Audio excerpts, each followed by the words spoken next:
DIY. DIYer's question for you. Should black folks stop using the term YN? YN, for those, of course, you know, we know that stands for young nigga.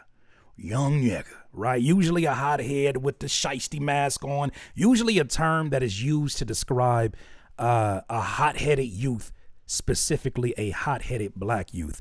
Now, we have since reclaimed the word, not reclaimed it. We've replaced the word with YW because I was at the In-N-Out and I seen some little white kids playing around a trash can. And I said, these YWs are getting out of control. Told my wife and she said, what? I said, these YWs are out of control. And then I thought to myself, well, why does that sound so funny and ridiculous in comparison to YN? Why is it so easy for it to just slide into the vernacular of not just our own people, but so many people around us? And I said, you know what? What if we flip the script? And then a video started going viral by a gentleman named Deante Kyle. Let me tell you about him before we get into this video. Deante Kyle is a rising cultural commentator, storyteller, and host of the award-winning Grits and Eggs podcast, a show dedicated to dissecting the complexities of black culture, hip-hop, masculinity, and identity in America. Known for his poetic delivery and fearless commentary, Deante has built a loyal following for his ability to blend historical context, current events, and lived experience into powerful reflections. I'm telling you, this is a powerful, powerful voice. And he ain't with that. He don't want to hear nobody, especially nobody black, talking about YNs. Here he tells a very, very, very, very, very, very important story. And he sets a really good case for it. Peep this out, timestamp 4734 on one of his last episodes. But we have to channel it towards each other. If we can excuse the racism of these communities to try to find humanity in them, then why can't we look towards each other with knowing our history? It's detailed. We understand how it's divided us. We understand the lasting effects it's had on us and why we treat each other the way we treat each other. And we understand how those things are used in media to continue that, to push that narrative. When we see each other in person, it's really love. It's actually love. I actually go out and see black people and feel loved, feel welcome. I feel the same way about the dynamic between men and women, that I feel like social media has been hell-bent on trying to paint a picture that we don't like each other. Somebody gonna have to tell the truth, and I'm gonna tell it. Pick whatever narrative or whatever motive you think comes along with that, but I feel like social media has been hell-bent on us finding more reasons to be angry with each other, finding more reasons to be divisive. And you would think that the majority of men are aspiring to be the Andrew Tates of the world based upon the internet, high value men. And then you would expect that women would fall in line with some of the stuff that you see on like Pop the Balloon. And we know once we go into the world how much bullshit that is. It's specifically black men and black women. And that's why I keep speaking to it, because it raises my intent as soon as I see it. But it really does feel like one of those things where it's like you watch enough of it, it becomes programming. You say enough of it, it becomes a mantra. As soon as it becomes a mantra, it starts to change the wiring of your brain. And so all I could think about when I go out in public is that it's a very different story from the very narrow perspectives that you get online. But they pretty damn convincing when they got 1,000, 2,000, 4,000 retweets. Who cares that it might be from bots? It still makes us believe that it is what it is. Continue cooking though, sir. Feel like I'm within community. I feel comfortable when I walk into a space and there's a lot of black people in there. I love that. That's why I'm comfortable at. I'm uncomfortable when I walk in and I'm the minority. Don't want to be there. Don't go to a soup plantation. Don't go to Cracker Barrel. Cracker Barrel. Have to tell the truth, and I'm gonna tell it. Just two pieces of advice. Don't take your black ass in the Cracker Barrel, and don't take your black ass into soup plantation. Speaking from experience.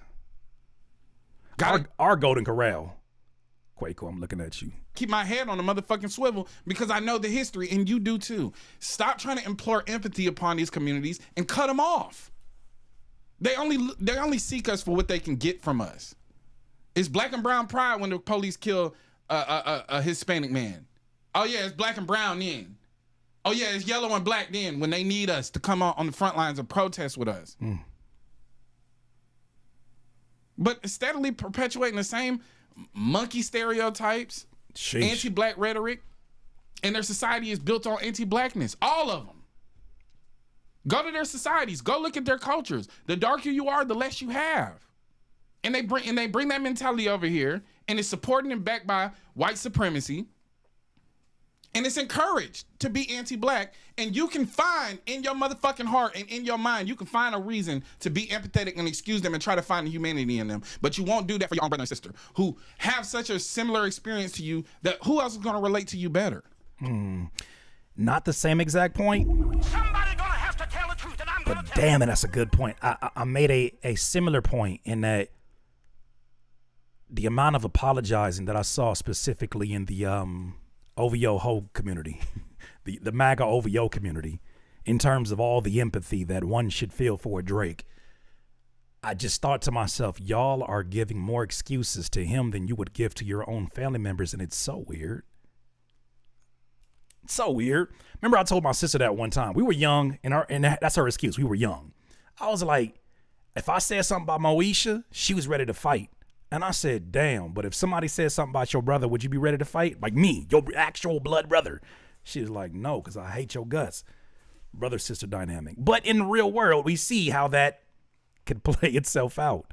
But it's interesting how, it seems like some of us have so much more empathy to see the change in others than we do for folks that actually look and sound like us. It's almost like, I feel like that was the reason too.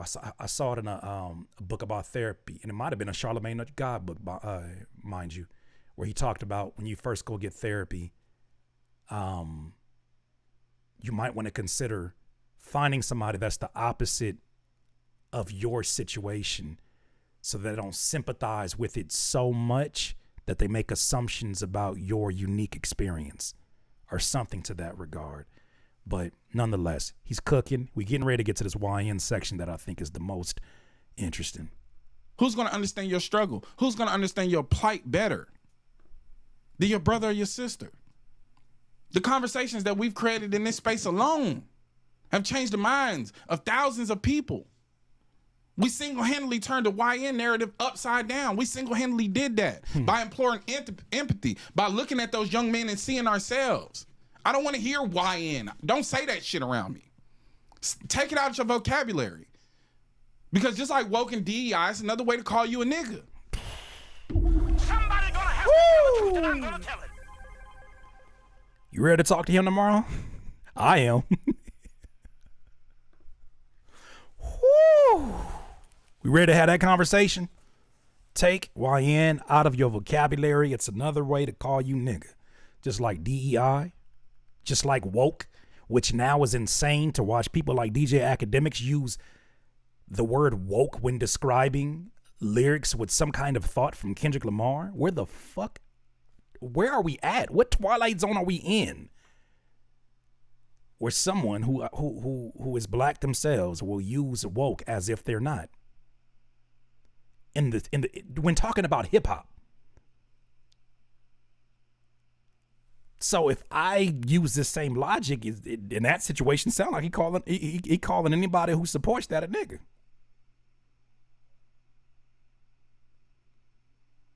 Yeah, gosh X, he used woke as a slur. But I mean, does it surprise you? He ain't the only one.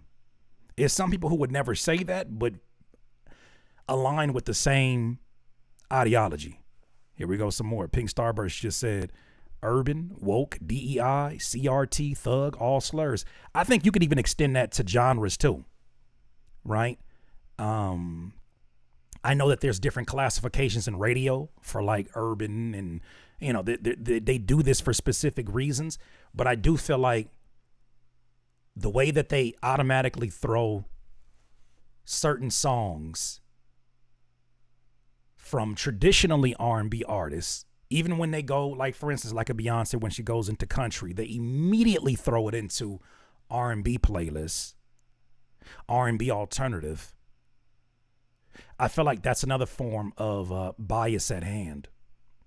Even when you get someone completely changing the time signatures of their music, changing the way that they sing, changing the chord progressions, the instrumentation, everything that would on paper make it a completely different genre, they immediately call it that. I'm not a fan of Lil Nas X, but I thought it was kind of dirty the way they did him, and I don't think that was by chance. When he made that song, Old Town Road, and the first thing they did was say, oh, this is a rap song. And they didn't call it a country song until they put Hannah Montana Fake Daddy on it. Somebody gonna have to tell the truth, and I'm gonna tell it. And the way that they did her at the CMT Awards, yes, Tatted Reaper is absolutely, absolutely. He not done yet. Let him cook some more. You could be 17 years old, valedictorian, with all the ropes, all the decorations. It's valedictorian of the school. Oh, the YN's in education now. That's how you sound. Like, that's what y'all would say.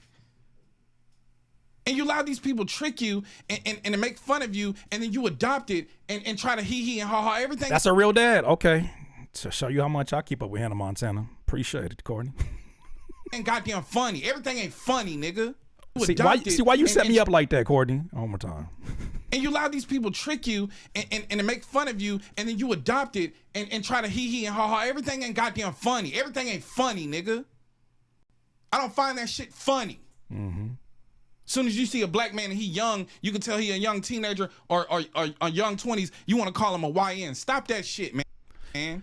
I think what's interesting, it's crazy because I think for younger, my observation, you tell me if I'm wrong, for younger black folks that are on the internet, they're more aligned, it seems, with certain sections of them. A lot of the popular ones, for sure. They're more so aligned with internet culture than they are hip hop culture and black culture. However you define that. They seem to be more aligned with internet culture, which is a bunch of different races in one. And it's one part of it that you look at it and say, cool, great to see everybody unifying. That's dope. The other side of it, though, is that you'll get us saying things amongst ourselves, not realizing that there's coded jokes in the shit that we're saying. For instance, I think sometimes one of the most dangerous statements is it's not that serious. I think that immediately when I hear somebody say it's not that serious, it encourages you not to think. It's not that deep. Yes, exactly. I think it encourages you not to think. And I think when somebody says it's not that deep, immediately they're doing this to all thinking as if we're all supposed to be one brain. And I'm always skeptical of being around people who think that we should think the same. No, nigga, like, I'm sorry your mama didn't say, when your friends jump off a bridge, you gonna do it too, stupid? I'm sorry your mama didn't do it. You probably been like, yeah, they must be jumping in there because that's where the cloud is at. Head ass. But that's dangerous when you got some black youth, I feel like, who are adopting, like,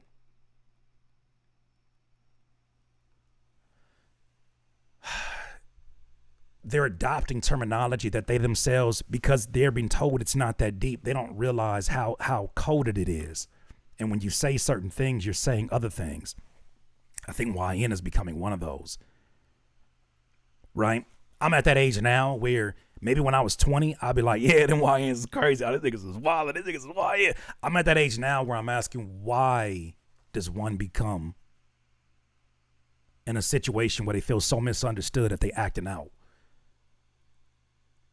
That's a cry for help, man. That's a cry for conversation. That's a cry for attention. So when I hear this, I'm like, he's absolutely right. In my opinion, he's absolutely right.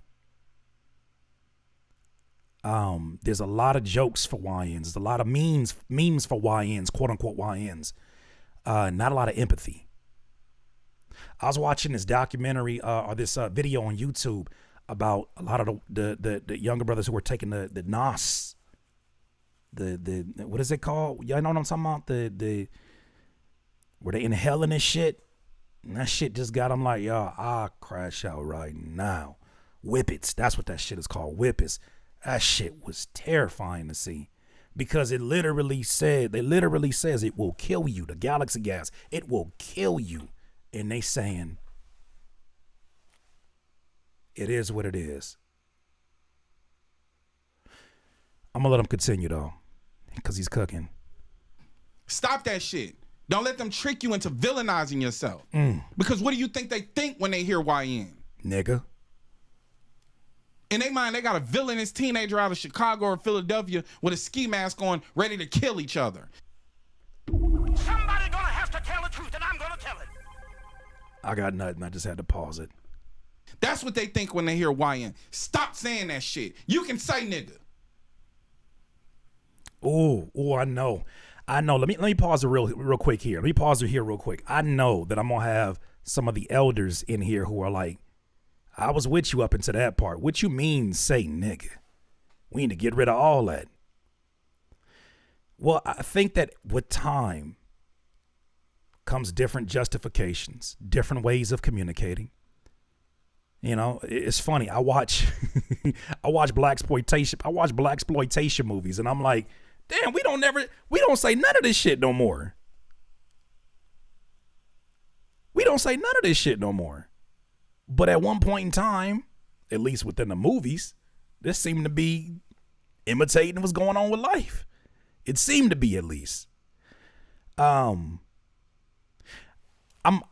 proud of this brother, man. I'm proud of this brother, and I want to use this quote real quick. Jive Turkey. When's the last time you used? No, you know what? A pink Starburst. You might use Jive Turkey. You know, I'll take that back. You might be still using Jive Turkey. It would not surprise me if somebody said they had to stop talking to Pink Starburst because she said Jive Turkey. None of that would be. I'd be like, yeah, that sounds believable. But actually, that sounds believable. Adriana Wright, someone in my Discord wrote this. They said, I cannot break, this is a quote from a TikTok account that said, I cannot break generational curses if I am still seeking the approval from the generation that is cursed. Somebody gonna have to tell the truth, and I'm gonna tell it. I cannot break generational curses if I am still seeking the approval from the generation that is cursed. Adriana Wright. Now, there's many different ways to take this. Oh, this is a loaded statement. What I take from it personally, as someone who has always respected my elders, as someone who has always, wanted to make sure I was a shining example of the evolution of their teaching, I would do performative acts in terms of my behavior that weren't really aligned with how I truly felt in my soul and in my heart, out of fear that I would embarrass them. You know what I mean? I don't know if you've been there. It definitely led to some code switching moments where I was like, oh, I can't do that because my grandma wouldn't like that. Oh, I couldn't do that because they're going to talk. Oh, I can't say this in my music because, I know they're going to be talking about me at the family reunion. Oh, I can't. And then it got to a point where it was like, but is that where you're at right now? Is that where you're at right now? Is that where you're truly at right now? Even if you agree that it's immature to speak a certain way or is that where you're at right now? Then I saw this perspective that I didn't talk about into my elders my older years, because I was always like, this is taboo to bring up in a black household. I saw a lot of contradiction in church. And I saw from a very unique position in that my mom played the piano at all of these churches. And I seen the same church lady that was telling kids, don't you say this, setting a completely different example at home. I seen the same folks who were passing judgment to what my mama might have wore because you wasn't, you know, wanting her to wear pants instead of whatever. I seen them same deacons talking shit about other deacons.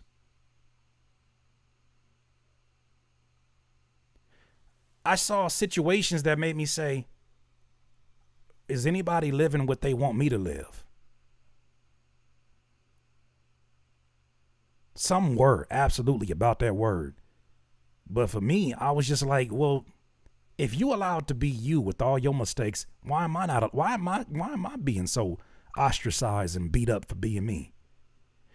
And it took me a lot longer than I think it took a lot of my peers. I think they found that in their 20s and their 30s. I think a part of me, even in my rap career, was still concerned about my pops gonna hear this, or my grandparents gonna hear this. Not thinking for 1 second, these are not stories for them. These are not stories for them. They're not even the demographic. You know, so when he says this, you know, when he says you can use nigga, to me, I'm like, that's more of a message to the group of us that are like, yeah, that does feel a lot less harmless in this era. Right? Not, you know, not trying to disconnect it from the history of that word, but it feels a lot more it feels a lot less harmless than YN, because we don't know who created YN. Do we? Like, who truly not only created it,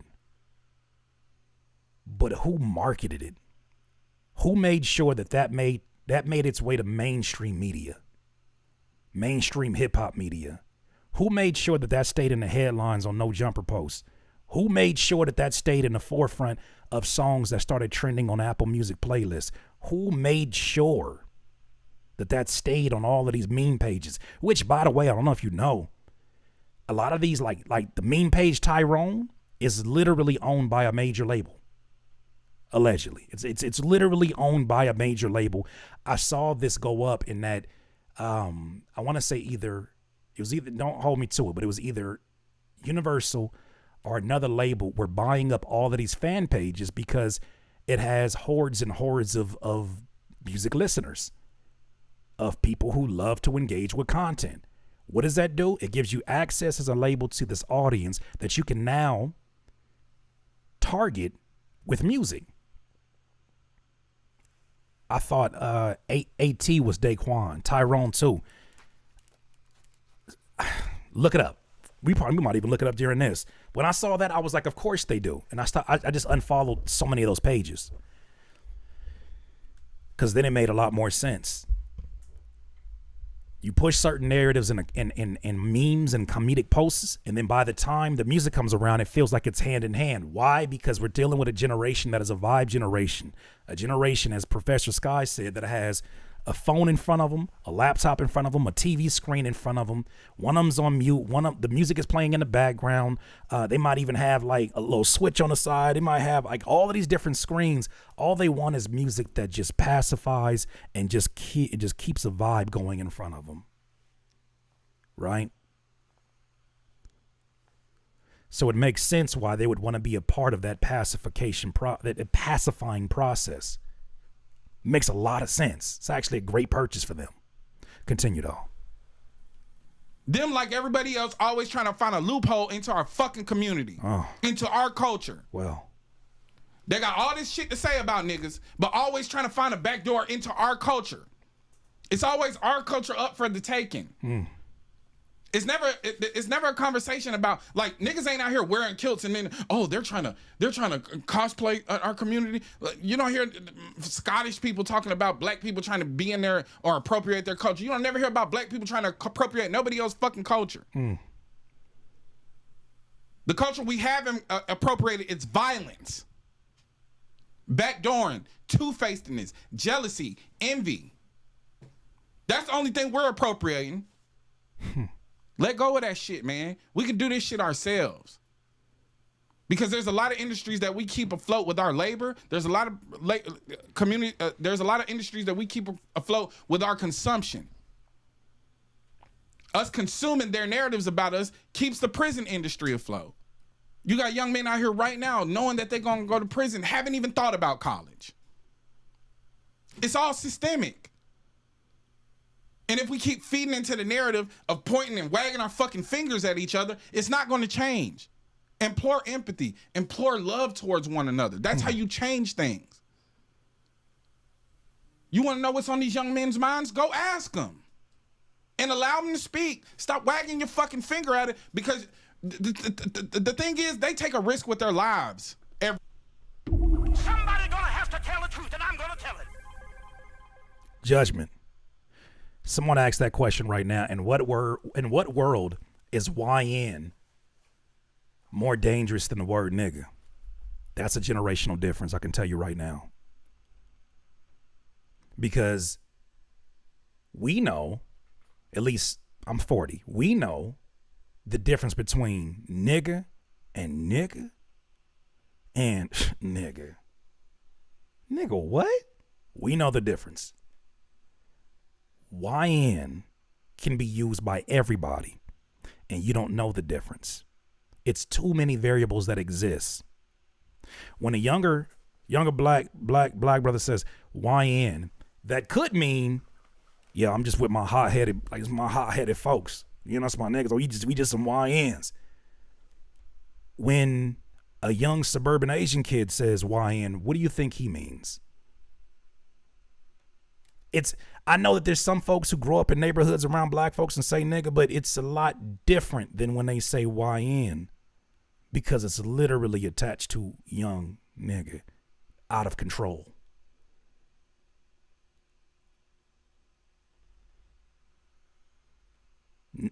Not caring about their surroundings or how they look, not just out of control. The existence of the word nigga is part of the reclaiming that I know a lot of my elders don't want to have that conversation. They hate that conversation, but that's because that process didn't involve you. That process evolved because of you. There was one direction that you took it to evolve things. There was another direction that we took it. We knew that this problem wasn't going away. So we did what we creatively do in hip hop. We make the bad thing, we make the thing that people want to use against us, whether it's being poor, whether it's being ghetto, whether it's being whatever you could think of that they try to point their fingers at. We made that shit so damn cool that now you got young YWs that want to go to the hood and live that same drilling story. Somebody gonna have to tell the truth, and I'm gonna tell it. You ever heard of Slim Jesus? You ever heard of Slim Jesus? Slim Jesus is a young white rapper who never in his life did one drill, never in his life shot nobody, but he was in a video with a bunch of niggas shooting off prop guns. Oh, you don't know Slim Jesus? Let me show you Slim Jesus real quick. Let's take a little detour real quick. Slim Jesus. And then I'm going to go to the Vlad interview that he had. This is Slim Jesus. I fuck with savages, you a fuck boy, you can't hang. You can find me posted up on Frank Block with my fucking gang. You ain't really bout shit. Gang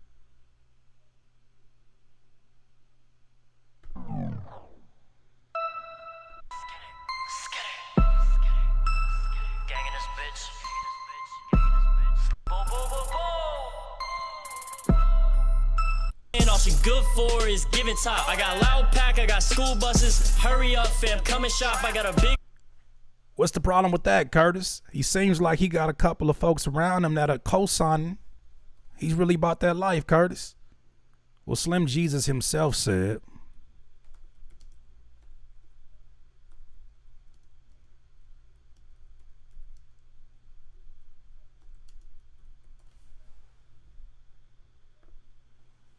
Okay. Have you had some homies that have got into some shit? Oh, yeah. When you listen to your music, there's a lot of street stories. Like, how involved were you streetwise in terms of... Streetwise, like, I mean, for the most part on the street shit, like, I got homies that are in that shit, and I know people who are, and people around me. I mean, I haven't, like, I'm not out here catching bodies and shit, obviously. Like, I'm fucking smart, but... So what do they mean when they say YN? That's very interesting Freudian slip right there. I'm not out here catching bodies. I'm smart. Smart enough to use black folks in the background like props. Because he knows it's going to give a better cosign to what he's doing. That's what I'm talking about. So now you can get another Slim Jesus up here who can say YN without any kind of pushback because he's not saying the word. This nigga just, I can't even call him nigga. This little boy just said, oh, I don't do none of that shit. Then why are you making the soundtrack to people getting killed? Somebody gonna have to tell the truth, and I'm gonna tell it.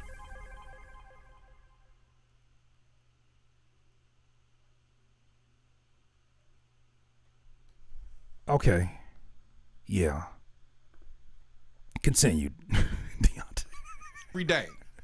You don't understand that type of risk, and they don't want to be talked down to. And the reason they're taking that risk is because they probably don't feel any love.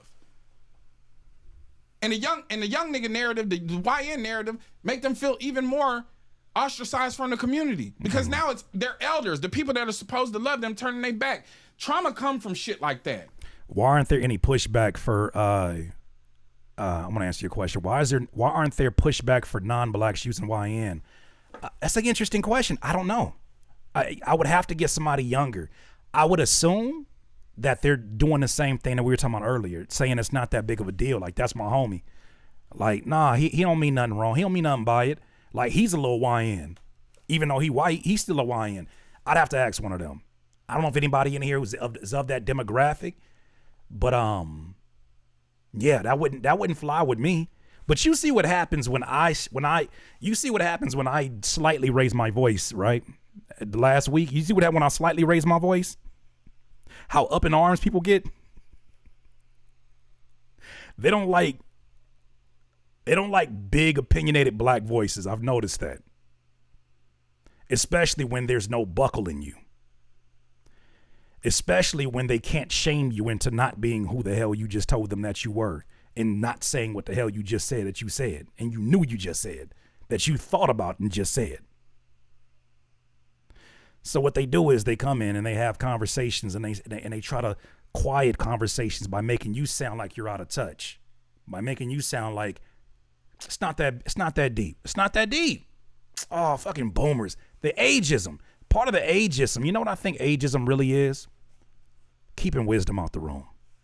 Somebody gonna have to tell the truth, and I'm gonna tell it. I think that there's always been something in society where the youth have been polarized, right? They're polarizing. That's part of being young, is finding ways to rebel, right? But I think this generation of extra emphasis on ageism has less to do with older folks being out of touch. It has more to do with, I believe, a plan to separate the wisdom from where it's needed. And look what happens when you separate the wisdom. You get young black kids who feel like, I'm not disrespecting myself by calling myself a YN to this white dude that just called me a YN, because we all friends. Until y'all get pulled over. And you realize you might have very different results of how that plays out. I've been in a car, even me being high yellow as I am, I've been in a car with somebody of a completely different race. And the way that the officer talked to them versus all three of us in the car, very different. They like to separate them from the group to make sure that they're safe. What I'm saying is, I think ageism, part of the agenda of ageism is to get wisdom out of the room. I think part of the ageism in hip hop is to get the young artists, the young impressionable artists who, if you tell them better, will do better because they're genius at their art. If you put older heads in the room with them and say, hey, don't sign that shit. Nigga, they got me like that. If you get them angry at each other, If you steal, if you can rob all the energy and the vitality out of a rapper that you've had since 20, and by 40, the only thing this nigga can do left is make a podcast, mission accomplished. No, that is not no disrespect to Joe Budden. I'm just saying in general, he's not the only story. They get depleted. Black men get depleted spiritually by the end of their 30s, and all they can do left is talk about.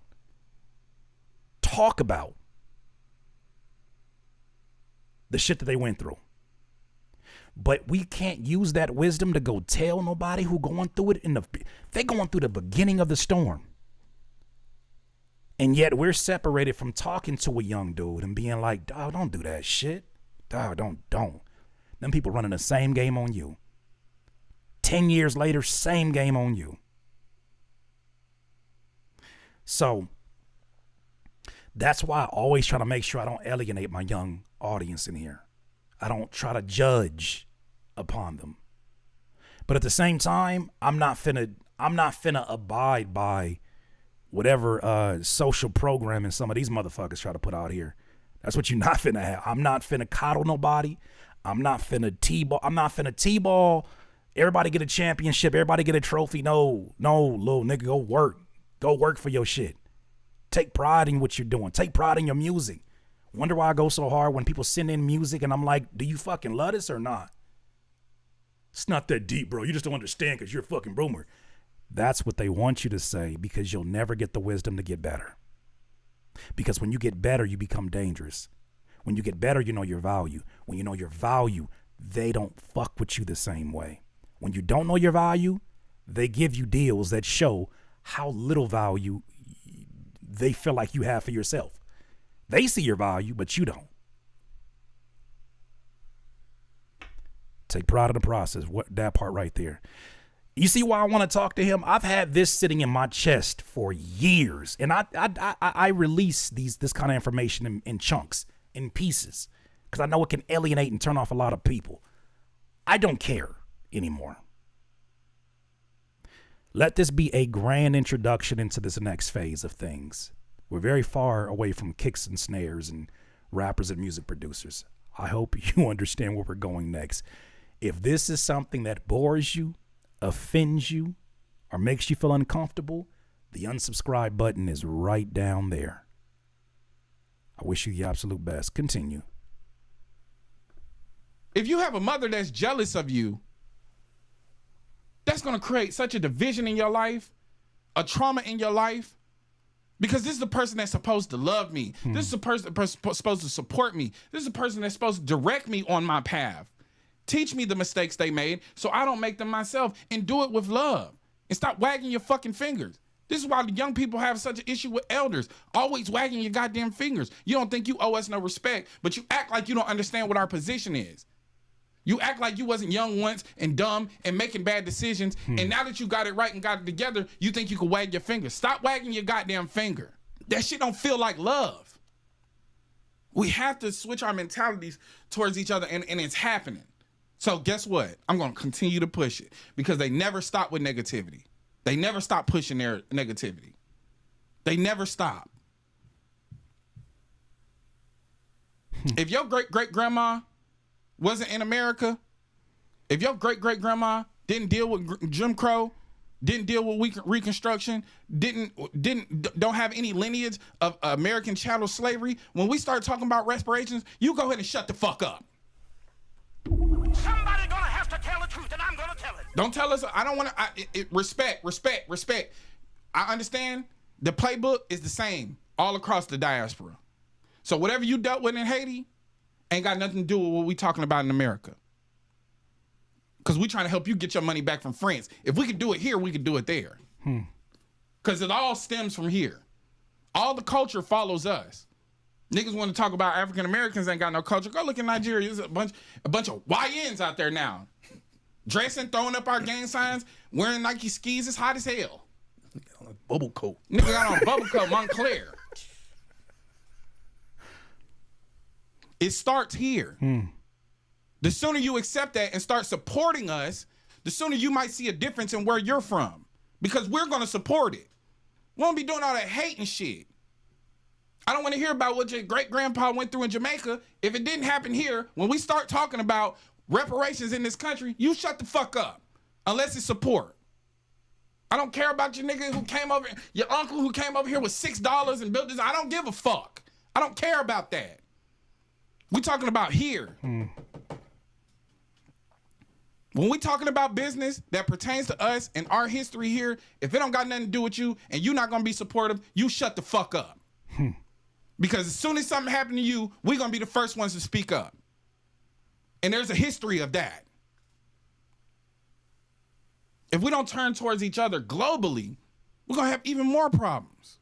Go take that pop the balloon and cancel that. Baddies is canceled, thank God. We can get the shade room out of here next. Federal funding ran out for No Jumper. Once they hit the sting operation, now that's finna be gone.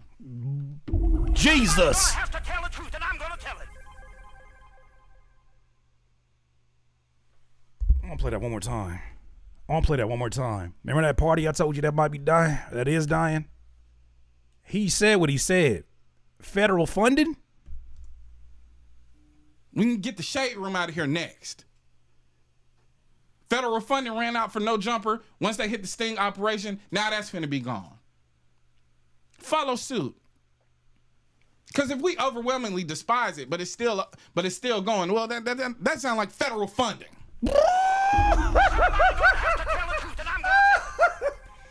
If we overwhelmingly, you know what's so crazy to me? Like seeing, it's almost like politics to a certain degree. And I'm not too well versed. I know a little surface level about politics.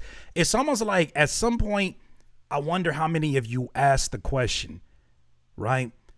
The person that you're all in for gets into office and they do some of the things that you voted for them to do. And then the next person that's the complete opposite changes that because as they were fixing things, it was pissing off this person. And then another person gets in and it just feels like a game that could go on forever and nothing ever really changes. Have you ever just sat back and just party aside, just thought about that for a second? I feel the same sort of puppetry, the puppeteer shit is going on with hip hop. We'll have a whole season of conscious music, a whole season of, black excellence music. We'll have a whole season of, you know what I'm saying? Like music that feeds our soul. And then for a good 10, 15 years, starving, bullshit.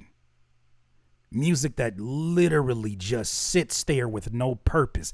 It is GMOs. It's just it feels like a game that is being played. And if you hang out long enough, you'll see it go from side to side in the process. I've been feeling like that lately. Even as much as I am encouraged to see Kendrick right now for all the things that he stands for hip hop wise. I know that he is, I don't know how long he wants to do music. I know he has entrepreneurial visions of things that he wants to do. He talks about it. He won't be here forever. And if they get in that machine, the machine that really wants to look for ways to make money, if that machine says, all right, we've had a good little 3-4 year lyricist, conscious authenticity era, let's get back to the other shit now. Let's agitate them again. It makes me just a little less excited about what's happening because I'm asking what and who I'm putting my faith into. The thing I am excited about is putting my faith into, well, first of all, my faith in God, in that no matter what game somebody may play, his will be done, but also into my people. The fact that I'm sitting here right now talking to you guys about something like this, I don't know how many people is in here. I know that I'm talking to you guys right now and I'm seeing 550. Shout out to all of y'all. The fact that I'm sitting here and we having this conversation shows me that there's an opportunity for us to have dialogue that plants seeds. If I choose to use my platform in a responsible way, there's a million stories I could have made today. This is the one that was heavy on my heart, and that's a decision. And that's a decision that we all, especially as content creators, gotta figure out, you know, what is the vitamin in the brownie for us? And sometimes are we giving out too much brownie than vitamin? I ask that self all the time. But we're here now. We're here now. We're here now. So, Drift and Flux, before the react, after being in Zoe's stream and his Discord on Sunday and getting perspective, I apologize for falling for unrecognized manipulation. I appreciate you, your work and supporting you. It's all good. It's all good. It's all good. I don't expect anybody to know me because I'm still getting to know me. I don't mean for that to be poetic. I don't expect any of you to know me. And I'm still getting to know me, if I'm being very transparent. And my voice, thank you so much for the super chat. And my voice, and what do you want me to do, God? What do you want my voice to be in this era? Because I got a lot on my mind. And the stuff that I keep getting fed on my timeline and my algorithm is very much in line with a part of me that hasn't always been as vocal. And I want to be more vocal. It's always been there. I'm still the I'm still the spook that sat by the door, head ass. I'm still the same one coming up reading Black Panther literature. I'm still the same one. But how do you operate that in a world like this? I don't know. I'm getting to know it though. So, I'm excited to talk to this brother tomorrow. This is something that is getting me really, really excited because I think that every time we make a mental decision that we are now moving in another direction, everything seems to align with it. Isn't that interesting how that happens? Stephen Diaz says, I live in a bad area where the country white kids run around calling each other YN like it's not an issue. That's how YK, that's how you know it's not good for the culture. I'm saying, because now it's like I can say whatever I want about you and then convince you I'm not talking about you.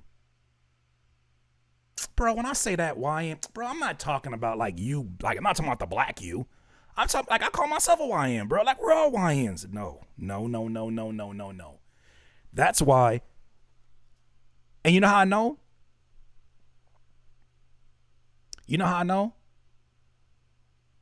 Because when I say this, here, let's flip this shit. Let's flip the whole thing. I'm gonna end the video here. Let's flip the whole thing. I'm gonna tell you how crazy it sounds.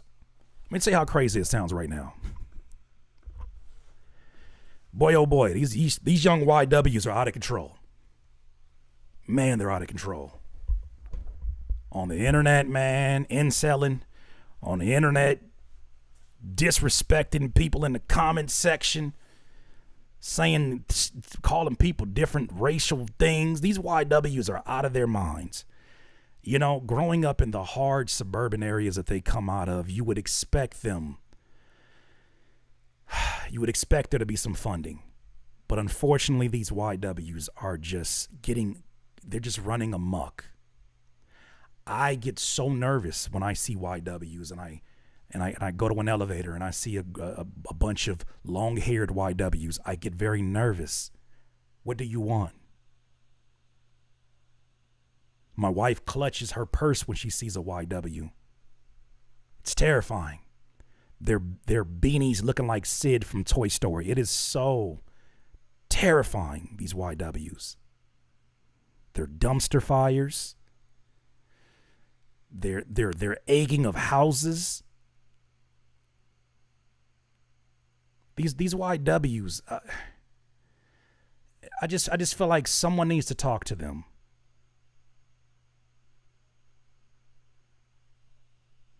What? I'm calling the authorities is crazy.